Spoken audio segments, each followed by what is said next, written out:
The diner was almost empty that rainy afternoon, except for a lonely corner table where a shy young woman moved silently between customers, her hands trembling slightly every time she placed a plate down. Her uniform was slightly too big, her hair tucked behind her ears, and her soft brown eyes carried a quiet sadness that no one noticed, or maybe no one cared to see. Until that day. Because on that very day, a billionaire walked in, and what he witnessed in that small, forgotten diner would soon touch millions of hearts around the world. Before we dive into this powerful, emotional journey of compassion, courage, and a miracle connection that no one saw coming, make sure to like, comment, share, and subscribe to Kindness Corner, where real stories of love, hope, and humanity remind us that goodness still exists in the world. Her name was Lena Brooks, a 24-year-old waitress who had worked at Maple's Diner for 3 years. To most people, she was invisible, polite but distant, shy but dependable.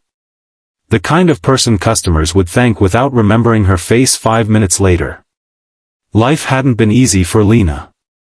Her father left when she was 8, her mother died of heart failure before she finished high school, and dreams of becoming a teacher faded into survival. She had no one to fall back on, no fancy degree, just an honest heart and a soul that carried more kindness than most could ever see.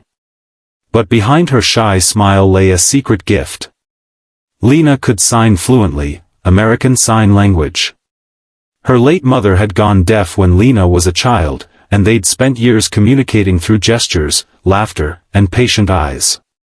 It was something that bonded them deeply, something that made Lena feel close to her mother even after she was gone.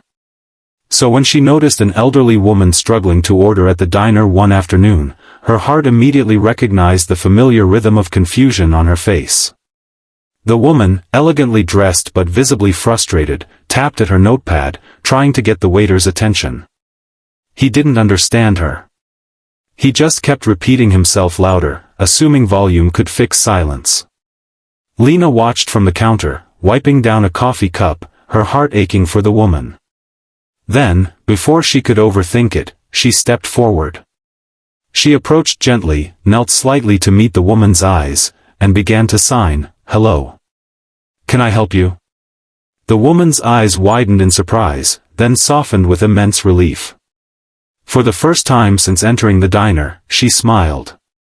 Her lips curved into a shaky grin as her hands began moving in return. "You know sign language," she signed excitedly. Lena nodded, smiling shyly. The woman signed her order, tea with lemon, no sugar, and a piece of apple pie. It seemed like nothing at first. Just a small act of kindness. But moments later, the bell above the door chimed again, and in walked a tall man in an expensive suit, his presence immediately commanding attention. His sharp blue eyes scanned the diner as though he didn't quite belong there. When his gaze found the elderly woman, his expression softened. He walked over quickly. "Mother," he said, leaning to kiss her cheek. Lena didn't hear the word. But she noticed the resemblance, the same jawline, the same grace. Her hands froze for a moment as she realized who the woman was. The woman smiled up at him and signed rapidly, her movements full of energy. Lena instinctively stepped back to give them privacy, but the man looked confused, clearly struggling to understand. His lips parted as he whispered, I don't know what you're saying, Mom." The silence that followed was painful. The woman's face fell. She looked down at her hands, defeated. Lena couldn't bear it. She hesitated, then slowly began signing alongside the woman, translating aloud for him. "She's saying she's happy you came. She didn't expect you to visit today." The man blinked, startled. His gaze turned to Lena, the shy waitress standing between them like a bridge across two lonely worlds. From that moment on, everything began to change. The woman's name was Eleanor Blake, and her son was Ethan Blake, CEO of Blake Enterprises, a billionaire known for his brilliance and cold demeanor. The tabloids called him the Ice King, a man too busy for emotions, too detached to care. But what no one knew was that Ethan carried a quiet ache. His mother had lost her hearing when he was 16. At the time, he was too consumed by ambition to learn sign language. Then college, then work, then life, excuses piled up, and the distance between them grew into silence that neither could cross. That day at the diner was the first time he'd seen someone communicate with his mother so effortlessly, so lovingly, that it broke something open inside him. Eleanor couldn't stop talking about Lena after that.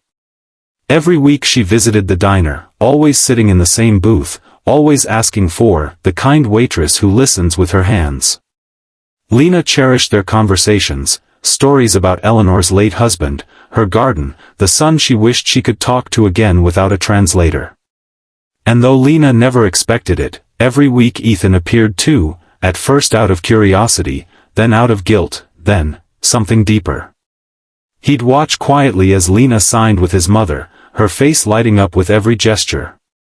She didn't treat Eleanor like a burden, she treated her like a person, like family.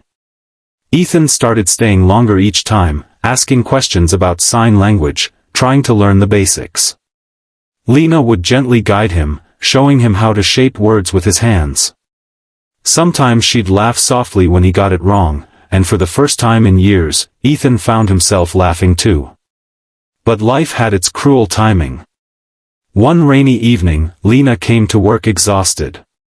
She'd been struggling to pay rent, her landlord had threatened eviction, and her old car had broken down. Still, she smiled when Eleanor and Ethan walked in. They were her bright spot in an otherwise dim world. But that night, something was different. Eleanor looked pale, her movements slower. She signed that she felt dizzy. Moments later, she collapsed. Panic filled the diner. Ethan rushed to her side, shouting for help. Lena stayed calm, holding Eleanor's hand, signing words of comfort even as the ambulance siren wailed outside. She rode with them to the hospital, refusing to leave until she knew Eleanor was stable. Hours passed. Then, just before dawn, the doctor said Eleanor was awake but weak. Ethan found Lena sitting in the hallway, head in her hands. He walked up, emotion thick in his throat. "You stayed," he said quietly. She nodded, tears glistening in her eyes. Inside the hospital room, Eleanor smiled weakly and signed to Ethan.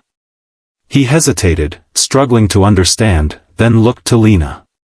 She began translating, tears rolling down her cheeks as she signed and spoke. "She says she's proud of you. She says you finally look happy.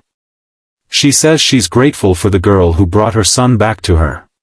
And then Eleanor reached out and took Lena's hand, placing it in Ethan's. "Promise me," she signed to both of them, "you'll take care of each other." 2 weeks later, Eleanor passed away peacefully in her sleep. Her funeral was small, private. But what she left behind was enormous, a bond between two souls who never expected to find each other. In the months that followed, Ethan kept visiting the diner. Not as a billionaire, not as a CEO, but as a man trying to learn, to heal, to understand. He enrolled in a sign language course.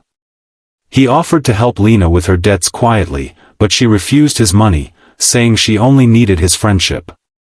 Still, he found ways to help, fixing her car, leaving generous tips, bringing her books to study. Slowly, a friendship blossomed into something deeper, something neither of them dared to name. 1 year later, on the anniversary of Eleanor's passing, Ethan invited Lena to his mother's old garden. It was full of blooming roses, the same kind Eleanor had always described to Lena in their conversations. In the center of the garden stood a small marble bench with words carved in delicate letters, "Love speaks louder than words." Ethan turned to Lena, his hands trembling slightly. He began to sign, awkwardly, imperfectly, but with a heart full of meaning.